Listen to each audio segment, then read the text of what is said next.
하루는 제 아들이 그래요. 아빠, 엄마는 정말 신기해. 엄마는 어떻게 모든 걸 알고 있지? 내가 잘못한 거, 내가 실수한 것, 내가 거짓말한 것 어떻게 다 알고 있지? 엄마는 마법사 같아. 그렇게 이야기를 했어요. 제가 그 이야기를 들으면서 얼마나 웃겼는지 속으로 많이 웃었습니다. 우리말에 이런 말이 있죠. 너는 내 손바닥 안에 있다. 자녀들은 엄마들 손바닥 안에 이렇게 있죠.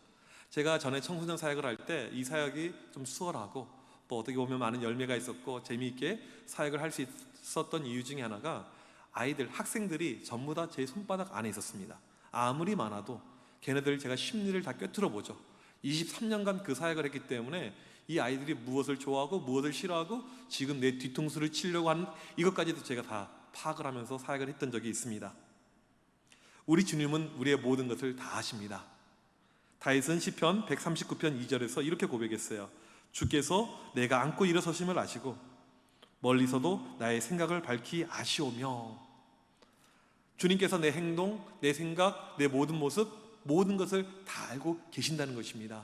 여러분 믿으십니까? 정말 주님께서 우리의 모든 것을 알고 계시는 것이 맞는지 오늘 말씀을 통해서 그 내용에 대해서 한번 우리가 살펴보려고 합니다. 오늘 말씀 43절, 우리가 처음에 시작하는 말씀 보게 되면 이튿날 이렇게 말씀이 시작합니다. 다음 날이라는 뜻이에요. 예수님 공생의 사역 네 번째 되는 날이라는 것입니다. 지금 이 내용들은 보게 되면 마치 일기장에 하루, 이틀, 다음 날 기록하듯이 아주 세세하게 하나씩 둘씩 다 기록이 되고 있습니다. 오늘 말씀에 특별히 예수님의 행선지가 나오고 있습니다. 예수님께서 요단강 건너편에 이 세례받았던 그 장소 베다니에서 지금 북쪽으로 올라가고 계십니다. 갈릴리 호수로 가고 계세요. 거기서 누굴 만나냐면 빌립을 만납니다. 그리고 이 빌립이 예수님의 5번째 제자가 되게 됩니다. 지금 예수님의 제자를 보게 되면 형제별로 묻게 되면 안드레와 베드로, 그 다음에 요한과 야고보, 이렇게 두 형제가 예수님을 믿게 되었고 5번째로 빌립이 예수님을 믿게 되었습니다.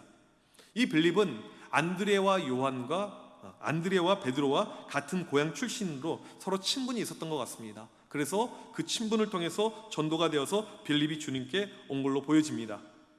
이 안드레, 베드로, 이 빌립이 어디 출신이냐면 모두 갈릴리 호수 북쪽에 위치한 베세다 출신입니다. 이 베세다라는 뜻은 어부의 집이에요. 그만큼 많은 어부들이 살았던 지역이고 여기는 상류층 사람들이 살았던 이런 부촌 지역이었습니다. 예수님께서 심판 메시지를 주실 때 베세다, 고라신, 가버나움을 세계 묻고 이렇게 이야기를 하시는데 이 모든 세 지역이 부촌 지역들이었다는 것입니다. 요즘으로 말하면 혹시 LA 가보신 분들 아시겠지만 그 비벌리 힐즈가 있습니다. 그런 어떤 부촌과 같은 갈릴리의 비벌리 힐즈가 바로 이 베세다라는 것입니다. 이제 갓 예수님을 믿고 예수님의 제자가 된 빌립이 자기 친구 나다나엘을 찾습니다. 그 이유는 무엇이냐면 하루속히 이 나다나엘을 예수님께 인도하고 싶어서, 전도하고 싶어서 그런 거죠. 전도는 원래 이렇게 이루어지는 것이죠. 우리가 열심을 가지고 노방전도를 나갑니다. 밖에 나가서 길거리에서 복음을 증거해요. 예수님의 지상 대명령을 우리가 순종하는 것이고 복음에 대한 열정을 일으키기 위해서 나가는 것, 이것은 우리가 응당해야 될 일이고 전도는 상당히 필요하고 중요한 일입니다. 근데 결과만 보게 되면 노방전도를 통해서 예수님께 온 사람들은 1% 정도밖에 되지 않고 어떻게 예수님께 오게 되었냐 물어봤더니 통계 보면요, 지인들 통해서, 친구 통해서, 그 다음에 친척들 통해서 그렇게 인도함 받은 사람들이 60%가 넘습니다. 지금 빌립은 자기 친구 나다나엘을 찾아가서 예수님을 바로 소개합니다. 45절 말씀에 어떻게 소개가 되어져 있냐면 모세가 율법에 기록하였고 여러 선지자가 기록한 그이, 이렇게 나와 있습니다. 상당히 독특한 예수님에 대한 소개입니다. 이렇게 소개한 이유는 지금 빌립도 그렇고 나다나엘도 그렇고 둘 다 구약에 있어서 아주 해안이 있는, 많은 성경에 대한 지식이 있는 사람들이었다는 것입니다. 모세의 율법, 그 다음에 이 선지자의 글, 이것은 구약 전체를 뜻하는 말입니다. 구약에서 예언한 바로 그 사람을 우리가 만났다, 내가 만났다, 이렇게 지금 빌립이 이야기합니다. 구약에서 예언한 메시아를 내가 만났다라는 것입니다. 여기까지 소개는 참 좋아요. 괜찮았습니다. 그 다음 내용이 부정적인 뉘앙스를 가지고 있었죠. 우리가 만났으니 요셉의 아들 나사렛 예수라. 실은 빌립의 이러한 예수님에 대한 소개는 당시 팔레스틴 지방에서 사람들이 유명한 사람들을 소개할 때 사용이 되었던 이 전공법입니다. 그 사람의 아버지의 이름을 이야기하고 출신 지역을 이야기하고 소개를 잘하고 있는 거죠. 문제는 나사렛이라는 지명이 등장을 한 것이 문제가 된 것입니다. 나사렛은 너무나도 하찮은 동네입니다. 구약에 한 번도 언급이 된 적이 없는 그런 지역이었습니다. 시골입니다. 여기에는 주로 누가 사냐면 이스라엘 평지에서 일했던 소작인들이 살았던 곳, 목수와 석공들, 잡일하는 사람들이 살았던 사회의 하층민이 살았던 이 지역이 바로 나사렛이었습니다. 이 지역에서 랍비라든지 유명인이 나오기가 어려웠다고 보는 것입니다. 46절에 나다나엘이 바로 묻죠. 나사렛에서 무슨 선한 것이 날 수 있느냐? 지금 빌립도 그렇고 나다나엘도 그렇고 둘 다 베세다 부촌 지역 사람들입니다. 부촌에 살고 있는 이 나다나엘 입장에서 어떻게 저런 우리 아이들 표현에 의하면 허접한 그런 나사렛 같은 이런 동네에서 인물이 나오냐? 불가능하다는 것이죠. 우리도 출신 지역을 참 잘 따집니다. 특별히 우리나라 사람들은요, 나라는 정말 조그맣잖아요. 코딱지만 하는 나라가 대한민국이잖아요. 근데 출신 지역으로 나라가 5분 사이를 다 갈려져 있습니다. 누군가가 장관이 선출이 되게 되면 출신 지역을 먼저 따져요. 이번에 이 사람은 어디 출신, 이것이 기사에 먼저 나옵니다.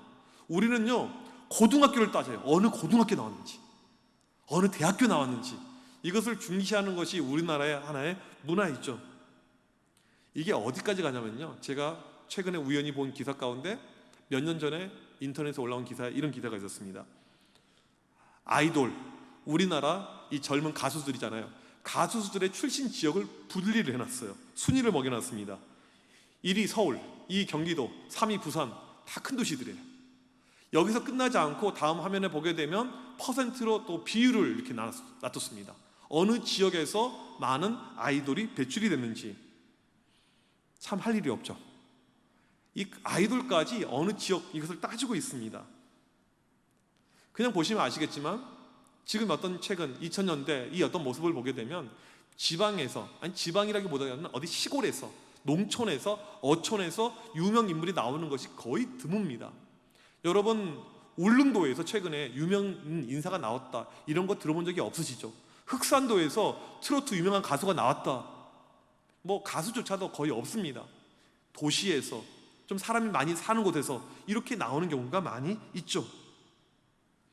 어느 지역 출신, 이것은 사람에게 편견을 줍니다. 나사렛, 그 당시 2,000명밖에 살지 않았던 작은 시골 마을입니다. 그 근처에 큰 도시도 없어요. 구약에 한 번도 언급이 된 적이 없었고 이스라엘의 유명한 역사가 요세푸스의 글에도 한 번도 등장하지 않은 지명입니다. 그러니까 역사적으로 전혀 유명하지 않다는 것이죠. 이 지역에서 위인이, 학자가, 유명한 사람이 나오기는 만무하다라고 생각을 한 것입니다. 지금 이 나다나엘이 편견을 가지고 있는데 왜 이런 편견이 있냐면 나다나엘의 성격은 매우 꼼꼼해요. 대충 넘어가지 않습니다. 정확한 성격이에요. 그렇게 꼼꼼하게 따져보니까 이것은 그냥 회의적인 거예요. 말도 안 되는 소리. 우리 주변에도 이렇게 회의적인 사람들이 있습니다. 꼼꼼하게 따져요. 그냥 넘어가지 않습니다. 청암교회로 전도를 하려고 합니다. 그러면 따지는 게 청암교회는 노인들만 있지 않냐고. 아, 청암교회 아니라고 이야기를 하면 또 이야기하는 거. 거기 언덕에 올라가려면 얼마나 힘든데, 거기 스쿠터도 못 올라가는 그런 언덕인데 어떻게 사람들이 거기 갈 수가 있냐고. 이렇게 반응을 보이게 되면 어떻습니까? 주저하죠. 전도하기가 어렵습니다. 지금 나다나엘이 이렇게 반응을 하고 있습니다. 나사렛? 그 동네? 거기는 안 돼. 거기는 불가능해. 나다나엘이 힘들었던 이유는 성격이 너무나도 꼼꼼해요. 너무나도 정확합니다. 회의론자였어요. 분석적 사고를 했었던 사람입니다. 우리가 누군가를 전도할 때 여러분 주변에 이렇게 회의론자들, 꼼꼼한 사람들이 있으면 참 답답하죠. 예수님을 알리려고 하는데 그 동정녀 탄생? 처녀가 아이를 낳는다고? 말도 안 되는 소리 하네. 뭐 죽은 사람이 부활했다고? 그러면 우리는 이제 할 말이 없으니까 성경이 이렇게 쓰여져 있는데 성경? 그 사람이 쓴 것을 어떻게 믿으라고? 안 믿습니다. 여러분 이런 사람은 어떻게 설득하면 좋을까요? 청암교회로 데려와서 목양실로 인도함을 받아서 저한테 앉혀놓고는 제가 그 사람에게 하나씩 예수님을 논리적으로 증명해주고 그 다음에 모든 것을 정확적인 과학적인 사고로 가지고 하나씩 하나씩 풀어주면 되겠죠. 회의론자들은요, 본인들의 논리, 본인들의 생각, 이것이 혹시 자기보다 뛰어나고 똑똑한 사람한테 꺾이잖아요. 기분 나빠서 교회 안 가요. 기분 나빠서 안 믿게 됩니다. 말로 설득으로 이게 되지가 않죠. 지금 보게 되면 빌립이 어떻게 반응합니까? 이 자꾸 나다나엘이 나사렛 이 지명 가지고 출신 가지고 브레이크를 거니까 그때 어떻게 반론을 제기합니까? 우리 같으면 여러 가지 반론을 논리를 가지고 이야기를 하겠는데 그렇게 이야기하지 않습니다. 46절에 딱 한마디를 해요. 와서 보라. 여러분 전도할 때요, 말이 많다고 전도가 되는 것이 아닙니다. 성경의 이야기를 논리적으로 푼다고 전도가 되는 것이 아니에요. 와서 보라, 그냥 한마디를 해요. 신기한 것은요, 이렇게 까탈스러웠던 나다나엘이 그 한마디 듣고는 빌립과 함께 예수님이 있는 곳으로 옵니다. 이게 놀라운 신비입니다. 그리고 예수님께서 첫마디를 던져요. 이게 바로 47절에 이 말씀이 등장합니다. 보라, 이는 참으로 이스라엘 사람이라. 그 속에 간사한 것이 없도다. 예수님은 나다나엘을 보자마자 꿰뚫어 보시면서 정확하게 말씀을 해요. 지금 인간적으로 볼 때 나다나엘과 예수님은 첫 만남입니다. 지금 빌립한테 소개를 받았습니다. 얼마나 부푼 기대감을 갖고 이 나다나엘이 예수님을 만났겠습니까? 근데 첫 마디가 무엇입니까? 당신 참 좋은 사람이네요, 이거예요. 쉽게 말하면요, 우리도 초면에 누군가를 만났는데 이분이 사장님 인상이 너무너무 좋네요. 그러면 기분이 좋죠. 같이 와이프랑 같이 만나는데 옆에 있는 와이프를 칭찬합니다. 사모님은 참 미인이시네요. 세상 사람들이 보통 이렇게 표현하죠. 아마도 사장님은 전생에 나라를 구하신 것 같습니다. 그런 이야기를 했었을 때 여러분 반응이 어떻습니까? 하이 참 눈이 삐어가지고 무엇을 이런 여자를 보면서 그렇게 이야기를 하냐고. 그냥 어쩔 수 없이. 이런 사람이 있습니까? 빈말이라도 그렇게 칭찬해주면 우리의 가슴들이 뛰고 우리가 기분이 좋아지죠. 아마도 예수님의 말투가 그런 좋은 말투가 아니었나 생각을 해봅니다. 여기서 진짜 중요한 것은 무엇이냐면 예수님의 첫마디, 이 첫마디에 나다나엘이 놀란 다른 이유가 있었습니다. 예수님의 말씀을요 직역하면요 이런 말씀입니다. 참으로 그의 안에 거짓이 전혀 없는 이스라엘 사람이 여기 있도다, 이것입니다. 이게 무슨 말일까요? 원래 이스라엘, 이 이름은 누구한테 왔습니까? 야곱에서 왔습니다. 야곱의 원래 이름은 야곱이었고 거기서 나온 이름이 이스라엘이죠. 야곱이 어떤 사람입니까? 간사한 사람입니다. 속이는 사람입니다. 이게 야곱의 캐릭터예요. 어렸을 때부터 형 에서를 속였습니다. 아버지 이삭을 속였어요. 나중에는 삼촌 라반을 속입니다. 이 야곱은 태생적으로 속이는 DNA가 아주 넘치는 이런 사람이었습니다. 하지만 그가 하나님을 만나고 변화를 잊게 되죠. 그 전까지 야곱은 속이는 사람이었습니다. 지금 예수님 말씀은 무엇이냐면 당신 안에는 야곱의 흔적이 전혀 없습니다. 나다나엘은 이 사람은 진정한 이스라엘을 상징하는 사람입니다. 그렇게 이야기를 하는 거예요. 나다나엘이 이 말씀을 듣고 있는 가운데 깜짝 놀란 거예요. 우리 사람 안에는요 본능적으로요 누군가를 속이거나 거짓말을 하려고 하는 이런 습성이, 죄악된 습성이 남아 있습니다. 도스토옙스키의 이 소설 악령에 보게 되면 이런 글귀가 있어요. 인생에서 무엇보다 어려운 것은 거짓말하지 않고 사는 것이다. 사람의 본능은요 거짓말을 자꾸 하려고 해요. 예수님은 하나님으로서 나다나엘을 정확하게 보시고 계십니다. 이 나다나엘은 그런 사람이 아니에요. 일반적인 사람이 아닙니다. 이 사람은 거짓이 없는 정말 깨끗한 사람이구나. 나다나엘이 그 말을 듣자마자 깜짝 놀라요. 왜요? 그 분석이 너무나도 정확한 분석인데 이렇게 분석한 사람은 처음이었거든요. 48절에 어떻게 나를 아시나이까? 충격 가운데 이야기합니다. 처음 봤는데 어떻게 이렇게 정확하게 이야기하지? 이때 48절에 예수님께서 이렇게 말씀하십니다. 빌립이 너를 부르기 전에 네가 무화과 나무 아래에 있을 때 보았노라. 나다나엘은 자주 무화과 나무 아래로 갔습니다. 가서 무엇을 했을까요? 유대인 랍비들의 전도서 주석에 보니까 나다나엘이 무화과 나무 아래서 가서 했던 행동은 당시 메시아를 기다리면서 묵상하는 사람들의 모습이었다라고 이렇게 기록이 되어져 있습니다. 이 당시 이스라엘의 상황이 어떠했습니까? 많이 나라가 힘들었어요. 너무너무 어려운 상황이었습니다. 정치적으로는 이 로마의 압제를 받는 가운데 사람들이 버티기 힘든 이런 사회적인 모습들, 사회가 매우 불안했고요. 또한 세금 착취가 너무너무 심해서 경제적으로 사람들이 살 수 없는 여러 가지 형편들, 고초들, 영적인 부분은요 종교 지도자들이 타락해서 영적으로 완전히 무너져 내렸습니다. 나라가 썩은 거예요. 나라가 이미 갈 때까지 가버린 거예요. 이게 이 당시 이스라엘의 모습이었습니다. 나라가 이렇게 가게 되면요, 젊은이들은요 나라에 소망을 두지 않습니다. 나라에 희망을 두지 않아요. 그러니까 우리나라에서도 몇 년 전에 이런 유행어가 퍼졌죠. 헬 조선, 이 지옥 같은 땅이다. 요즘 우리 학생들이 하는 이야기는 이번 생에는 끝났다, 가망이 없다. 이게 우리나라에 대한 본인들의 평가 아닙니까? 지금 이 당시 이스라엘의 모습이 그랬다는 거예요. 이건 희망도 없는 나라고 소망도 없는 나라다, 끝난 나라다, 절망이다, 좌절이다. 하지만 나다나엘은 홀로 무화과 나무 아래에 내려갔습니다. 그리고 거기서 홀로 오실 메시아를 기다렸습니다. 메시아가 오시게 되면 우리를 구원해 주실 것이다. 메시아가 오시게 되면 우리의 모든 고통이 사라지게 될 것이다.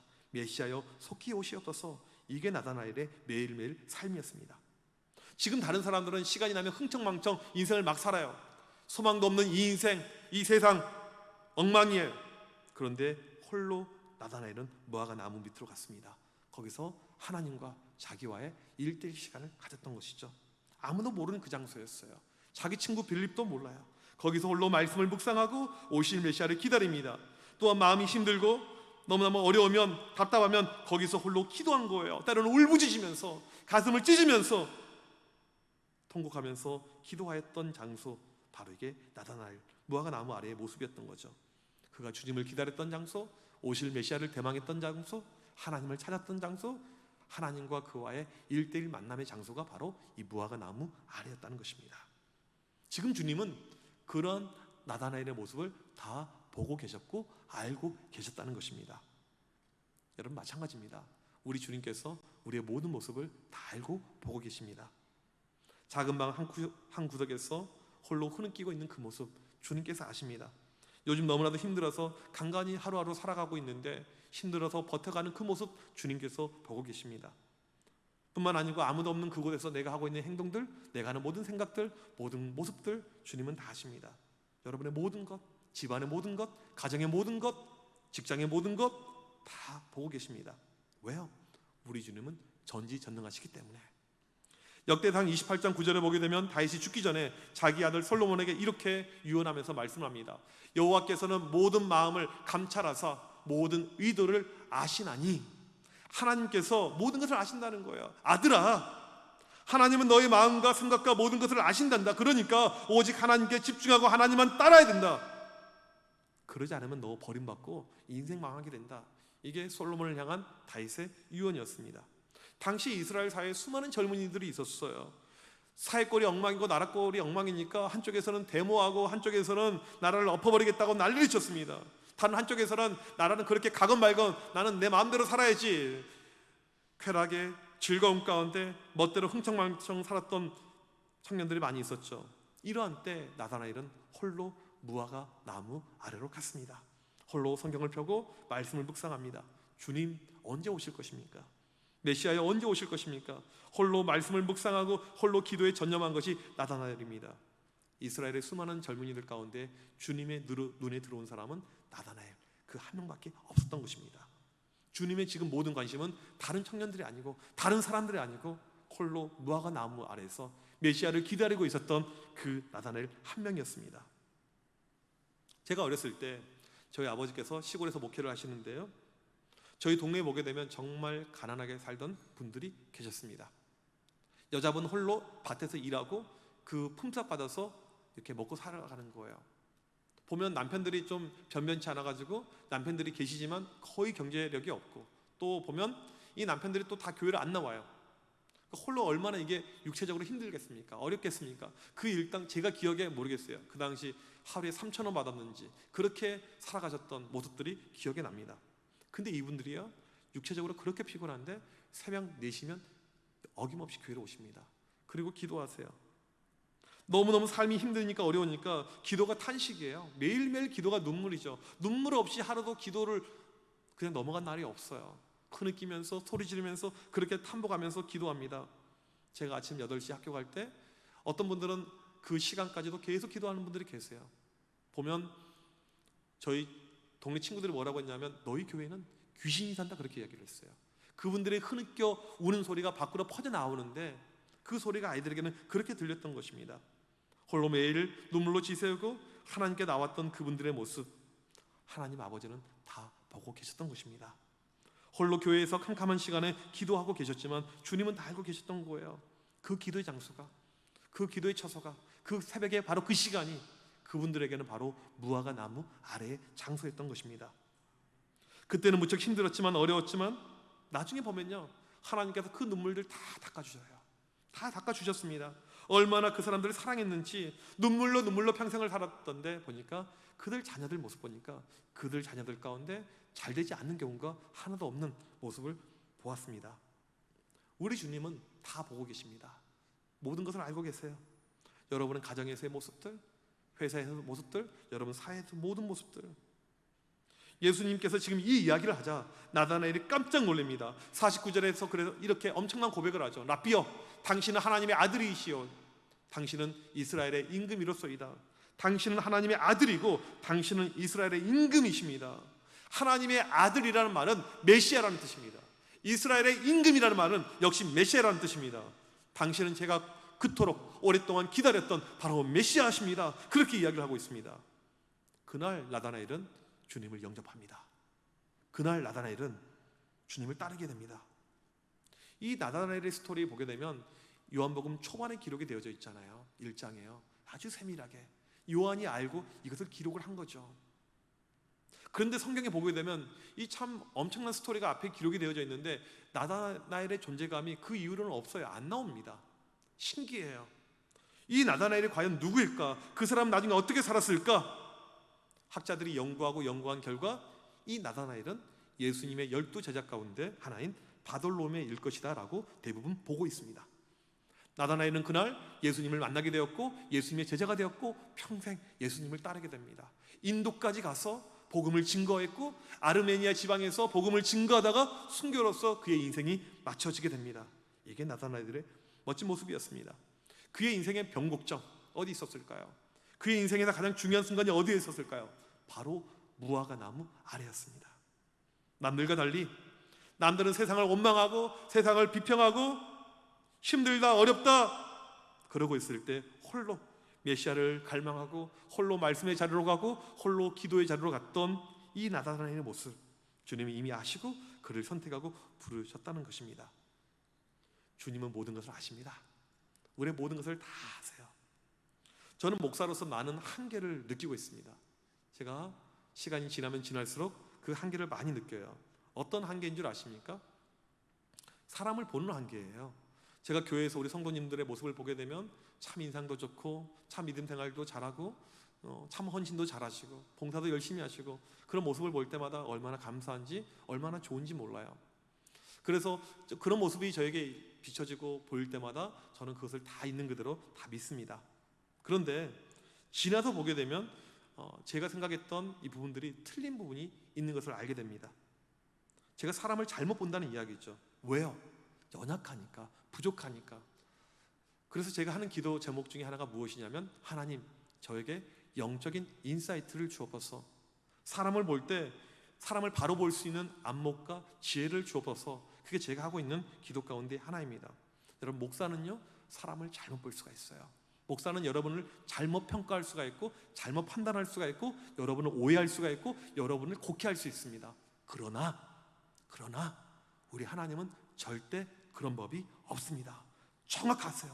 여러분의 모든 모습을 정확하게 보십니다. 지금 코로나로 인해서 교회에 나오지 못하지만 여러분 가정에서 지금 예배 드리고 있는 그 모습들 뿐만 아니고 평소 때 가지고 있었던 모든 마음들 하나님께서 다 아십니다. 홀로 조용히 묵묵히 기도하고 헌신하고 조용히 말씀 가운데 있는 기도하는 모습들 다 아십니다.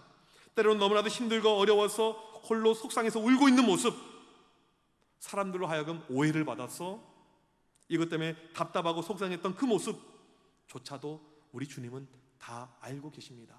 여러분 신앙생활 하실 때요 절대 사람 보지 마세요. 사람 보면요 무너집니다. 사람 보면 실망합니다. 사람 보면요 시험 들어요. 사람 절대 믿지도 마시고 따르지도 마세요. 우리가 봐야 될 분은요 우리 주님밖에 없습니다. 하나님밖에 없는 거예요. 사람 중심의 신앙생활로 하게 되면 우리가 무너지게 되지만 주님을 바라보고 신앙생활을 하게 될 때 절대 무너지지 않습니다. 나만의 무화과 나무, 나만의 하나님을 만나는 장소 우리가 정해놓고 거기서 조용히 하나님을 묵상하고 하나님을 기도하는 가운데 늘 하나님을 대망하는 그 믿음이 우리에게 필요한 것입니다. 그럴 때 하나님께서 만나주세요. 그럴 때 하나님께서 우리를 이해해 주십니다. 그럴 때 하나님께서 우리에게 삶의 모든 필요한 솔루션들, 해결함을 주시게 됩니다. 그 모습이 온전할 때 우리가 나다나엘처럼 하나님께 놀라운 축복을 경험하게 되는 것입니다. 우리 청함의 온 성도님들, 여러분들의 삶의 모습이 나다나엘과 같은 모습이 되길 간절히 축복합니다. 누가 보지 않더라도 그 있는 장소에서 조용히 하나님을 묵상하고 하나님 앞에 나아가고 내 모습 이대로 받아주셔서 늘 하나님만을 바라보고 의지하는 그 모습들, 그런 가운데 우리의 삶에 나다나엘이 받았던 영적인 축복들, 그 축복이 넘칠 것을 믿습니다. 그 믿음을 가지고 살아가는 우리 모두가 되시길 주님의 이름으로 간절히 축복합니다. 우리 시간 자리에서 일어나셔서 가정에서도 같이 일어나셔서 이 찬양하길 원합니다. 주 나의 모습 보네, 상한 나의 맘 보시네, 주 나의 눈물 아시네, 홀로 울던 내 마음 아시네. 세상 소망 다 사라져가고 여러 가지 어려움이 우리 가운데 있을지라도 주님의 사랑은 끝이 없고 오늘도 나를 지켜보고 계시는 그 주님의 눈길, 그 주님의 손길 여전히 우리에게 유효하고 있다는 사실 여러분들 기억하시는 가운데 같이 이 찬양 고백하도록 하겠습니다. 주 나의 모습 보네,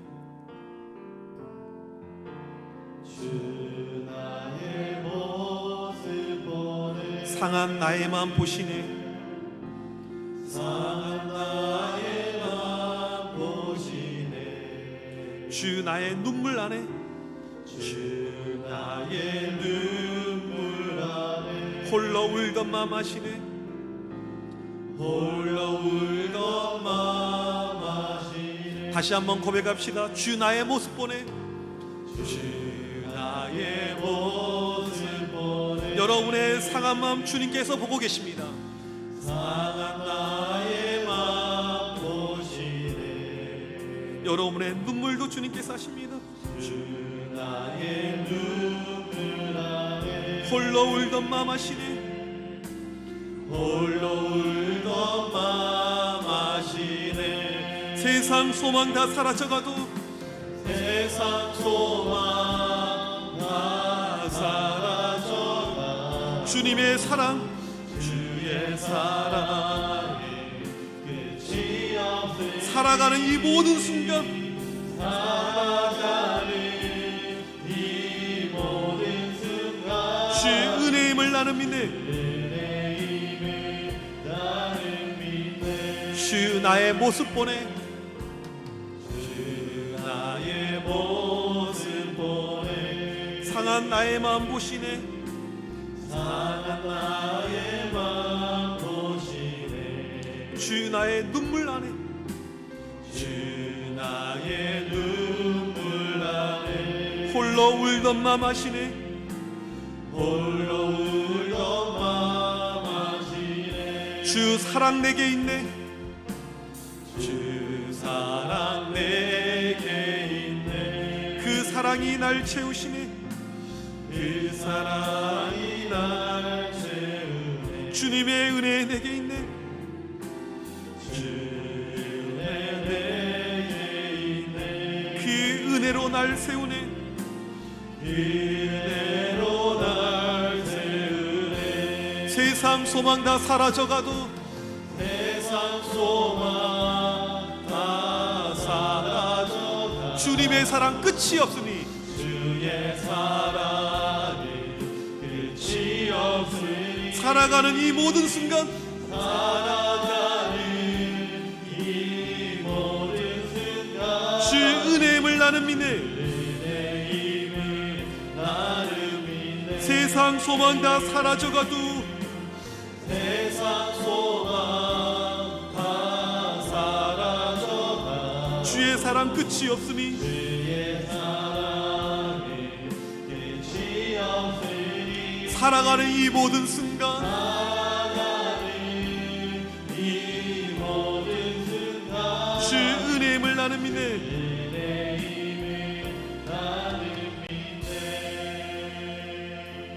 우리 이 시간 합심하여 기도하길 원합니다. 주님은 모든 것을 아십니다. 여러분의 행동, 여러분의 마음, 여러분의 모든 모습 지금 여러분이 하고 있는 생각조차도 다 알고 계십니다. 주님, 내 마음 아시죠? 내 생각 아시죠? 저도 나타날처럼 힘들 때, 어려울 때 홀로 무화과 나무 아래로 가게 하여 주셔서, 홀로 있을 때 하나님과의 1:1 만남에 집중하게 하여 주셔서, 내 상한 마음, 아픈 마음, 힘든 마음 하나님께 아뢰길 원합니다. 이 시간 나를 찾아와 주셔서 나를 만나 주시고 회복시켜 주십시고 나를 축복하여 주셔서, 우리 시간 합심하여 간절히 기도합니다. 살아계신 하나님 아버지, 이 시간 앞에 간절히 기도합니다. 우리의 모든 것을 하시는 주님, 이 시간 우리 가운데 함께하여 주셔서, 우리 가운데 찾아와 주셔서, 우리의 행동들, 우리의 생각들, 우리의 모든 모습들을 하시는 주님, 이 시간 간절히 기도할 때 하나님의 놀라운 은혜의 역사가, 하나님 아버지의 놀라운 만지심의 역사가 우리 모든 심령들 가운데 넘쳐나게 하여 주셔서, 우리의 모습을 보고 계신 하나님, 우리의 모습을 아신 하나님, 이 시간 하나님의 놀라우신 역사하심이 우리 온 심령들 가운데 넘쳐나게 하여 주셔서, 주의 시간 간절히 기도합니다. 우리의 마음을 다해서, 뜻을 다해서, 모든 것을 다해서 주님 앞에 간절히 기도합니다. 하나님 아버지, 무화과 나무 아래에서 간절히 주님을 찾았던, 메시아를 갈망했던 하나님 그 나단의 모습이 우리의 모습이 되게 하여 주셔서, 하나님 우리의 모든 것을 아시는 주님, 늘 주님께 기도하게 하여 주셔서, 주님을 찾게 하여 주셔서, 주님을 구하게 하여 주셔서, 내가 있는 내 가정이, 지금 있는 그 처소가 바로 무화과 나무 아래가 되게 하여 주셔서, 내 직장이 무화과 나무 아래가 되게 하여 주셔서, 하나님 나에게 주님을 만나는 그런 공간을 허락하여 주셔서, 주님 앞에 간절히 기도할 때 하나님의 놀라신 역사를 체험케 하여 주셔서, 나다나엘을 향한 놀라운 축복의 역사 우리에게 동일하게 넘쳐나게 하여 주셔서, 살아가면서 오늘도 우리의 삶을 향한, 우리의 인생을 향한 하나님의 놀라운 은혜의 역사, 성령의 역사 나타나게 하여 주셔서, 주님 우리의 모습을 아시고 우리의 슬픔들, 고통들, 아픔을 아시는 주님, 주 우리 가운데 역사하여 주셔서 회복되고 일어나게 하여 주셔서, 하나님 믿음 안에서 주 안에서 든든히 서게 하여 주셔서, 어떠한 순간에도 믿음을 가지고 살아갈 수 있는 귀한 주의 자녀들, 백성들 되게 하여 주셔서, 이 시간도 간절히 기도하니 하나님 역사하여 주셔서 은혜로 능력으로 함께 오직 주만 바라보고 오직 주만 의지하고 하나님 살아가는 우리 모두가 되게 하여 주셔서, 살아계신 하나님의 역사하신 능력 역시 넘쳐나게 하여 주셔서,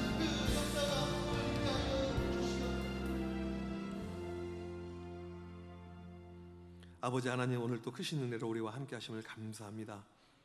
아무도 보는 사람이 없는 그 순간 홀로 무화과 나무 아래서 하나님을 찾았던 나다나엘, 그의 모습이 바로 우리의 모습 되게 하여 주셔서, 세상 소망 다 사라져가고 오로지 힘든 것만 넘친다고 투정하는 바로 이때 우리는 홀로 하나님을 소망하고 하나님을 찾고 하나님을 기다리게 하여 주셔서, 그런 가운데 우리의 아픔들, 어려움들, 상한 마음들 하나님 고쳐주셔서, 모든 것을 아시는 주님의 놀라운 은혜를 매일매일 우리의 삶 가운데 체험하도록 역사하여 주시옵소서. 지금은 우리 주 예수 그리스도의 크신 은혜와 하나님 아버지의 무한하신 사랑하심과 성령님의 위로 교통하심이 나다나엘처럼 홀로 무화과 나무 아래서 간절히 메시아를, 하나님을 찾는 그 모습을 본받고 따라가길 원하는 정함의 온 성도들 머리머리 위에 지금부터 영원토록 함께 있을지어다. 아멘.